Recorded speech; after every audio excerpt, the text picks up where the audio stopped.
Hi everyone, my name is Conor Nolan. I am working in engineering services and I'm based here in Newry. As part of Stress Awareness Month, we're just going to give you a few points today as to how you can manage your workload and make sure that you are absolutely ready and at the races, as they say, to cater for those busy days. So in my opinion, there are two sides of stress management. You've got the workload that you face and your capacity to handle said workload. Now, there's sort of three different scenarios here. The first scenario is when the workload and your capacity are sort of like level. This is an ideal sort of comfortable spot. You'll also hear the term flow state, which is when the workload we face is just beyond our capabilities, where we are comfortable but we are also slightly tested. The other scenario then is where our workload is below our capacity. So an example of this is if a senior employee was to try and do the tasks of a junior employee, they'd feel very bored, they'd be on autopilot. There's no real stimulation to the work they're doing. And then the other scenario, the one we're going to discuss today, is when our workload exceeds our workload capacity. Now, out of the two sides of this argument, the one that we have the most control over is our capacity and sort of our ability to handle the workload when we face it. And in my opinion, this is more so a physiological argument. How can you make sure that you are both mentally and physically able for the work that you face? And this can be, I suppose, very easily broken down into four factors. The first one, and this might sound cliche or hinting at the obvious, it is sleep. Now, we all know we need 8 hours. Many of us, if not all of us, sort of, don't get that. And I can tell you, personally, I've had times in life where I've gotten 8 hours sleep, times where I've gotten 6, and times where I've gotten 4. And I can very easily tell you which one I would pick on an ongoing basis. People will tell you you can survive off 6 hours. The key word there being survive. It is far from optimal. We all know the consequences of sleep deprivation: reduced cognitive ability, increased irritability. You certainly become harder to work with, you become more reactive, and there are symptoms of brain fog and so on. So the difference between getting 6 hours or 7 and getting 8 will have a massive difference on your ability to work. There's also a great TED talk on this matter. It's called Sleep is Our Superpower. Now, I don't know the exact terms, I'm not a neuroscientist myself, but the video outlines, I suppose, the brilliant effects of, the positive effects of getting enough sleep, and also the quite frightening effects in the long term as we age of not getting enough sleep. So there's loads of content out there outlining, the incredible importance of being adequately rested for being able to work well. The second sort of component here is our diet. Now, I've heard this sort of old-fashioned phrase, if you work at a desk and if you work sitting down, your diet isn't a worry. And this boils down to the idea that people think that our mind and bodies are somewhat disconnected. But this couldn't be further from the truth. What we eat has a massive impact on, our ability to work well and our ability to think clearly. Neuroscientists have looked into this and they've sort of studied the diets of different nationalities, and they've outlined that a Mediterranean-style diet is most optimal for brain health. Now, unfortunately, that does not mean pizza and pasta and so on. I was disappointed as well when I got the news. It means fruits, vegetables, fish, and even if you're not a fish fan, omega-3 fish oils and supplements and so on are optimal for brain health. The other argument here is, and I'm not going to go into the physiological jargon, but one very important term here, and it's the idea of circadian rhythm. Now, essentially what this means is the body's ability to find routine, and sleep and diet are incredibly important here. And an example of when our circadian rhythm is interrupted is jet lag. Your sleep schedule has been altered either backwards or forwards, and you feel, very drastic effects from that, And I suppose a more lesser example of that is if you are waking up at 7:30, all week, and then you sleep in on a Saturday and a Sunday, there's that groggy feeling on a Monday because you've pushed your sleep schedule forward and then you try to pull it back at the start of the week. And our diet has a similar effect there. By eating a nutrient-dense diet, and by eating at regular intervals in the day, we give our body and brain, the best opportunity to perform optimally.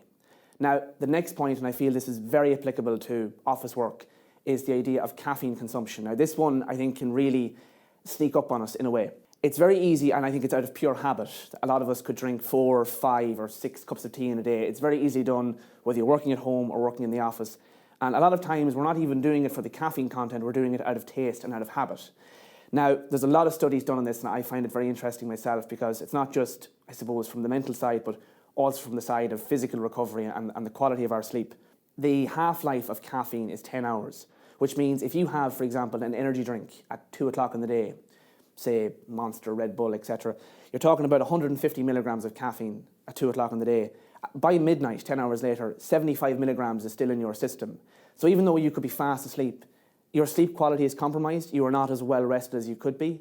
And now this leads to a vicious cycle of the following day, you've gotten maybe enough sleep, but the quality isn't there, and you go for the caffeine fix again, and this vicious cycle continues.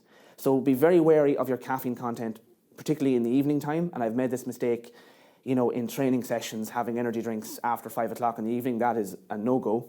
Be careful of your caffeine, consumption in the afternoon.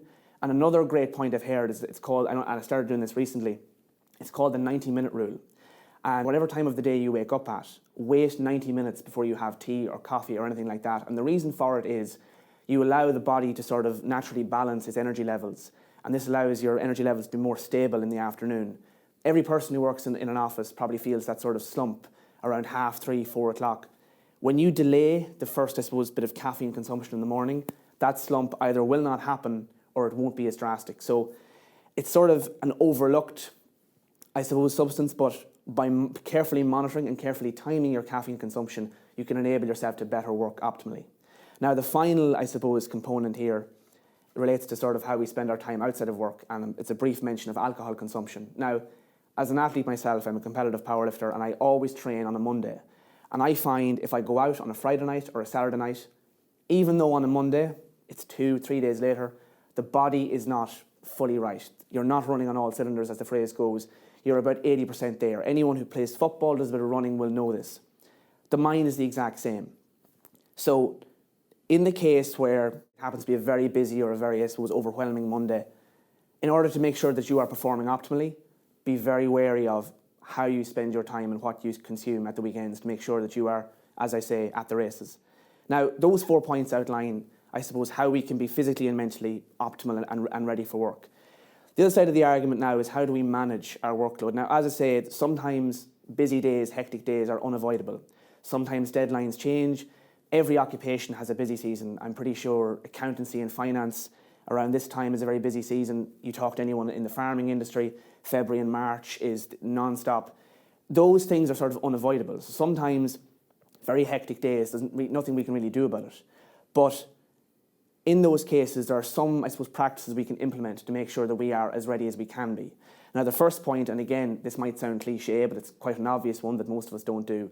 I was going to say plan as if there's no tomorrow, but plan like there definitely is a tomorrow. We have our Google calendars, our Outlook calendars, and we have our meetings planned. But I find, maybe I'm old-fashioned, you cannot beat having a wall calendar, like a physical calendar, if it's on your wall in your work-from-home workspace or just on your desk. When you can see an entire month in front of you, day by day, and you can plan, sort of commitments you have within work, commitments you have outside of work. I outline webinars and public speaking events a month, 6 weeks, 2 months in advance. I outline my powerlifting competitions, family occasions. Everything is written down so I can see 2 months in advance when I'm going to be busy, when I won't be, what weeks are full up, nothing more can be fitted in. And it enables you to sort of just have a scope going forward of where you are. And as well as that, there's something about writing things down, even if it's just a notebook or a diary. You could have 4 or 5 small errands you have to run in the week. And if you try and keep them up here, it feels very overwhelming. Once you've written them down, they appear, much more bite-sized, as the phrase goes. There's also a great phrase I heard, if something takes 5 minutes, do it immediately. Because even if you have 3 or 4 5-minute tasks, by holding on to them and going, I must do that at some stage, it can lead to overwhelm. By getting the small tasks out of the way first, you sort of clear your schedule, from a physical sense, but also in a mental sense. So plan as best you can, and this means that in the case where things do get stressful and work becomes overwhelming, you have, the best protocol in place. Another thing I have found, and this is, a bit of money management advice, I find, we live in a world where everyone has direct debit after direct debit, and they're all, a tenner here, a tenner there, one for Netflix, one for Spotify, and they can creep up on us. If you have a calendar and you outline at certain points of the month when every bill has to come out, you can look and say, okay, in this month, these 2 bills have come out, but these 2 bills haven't. Your car insurance mightn't have come out yet.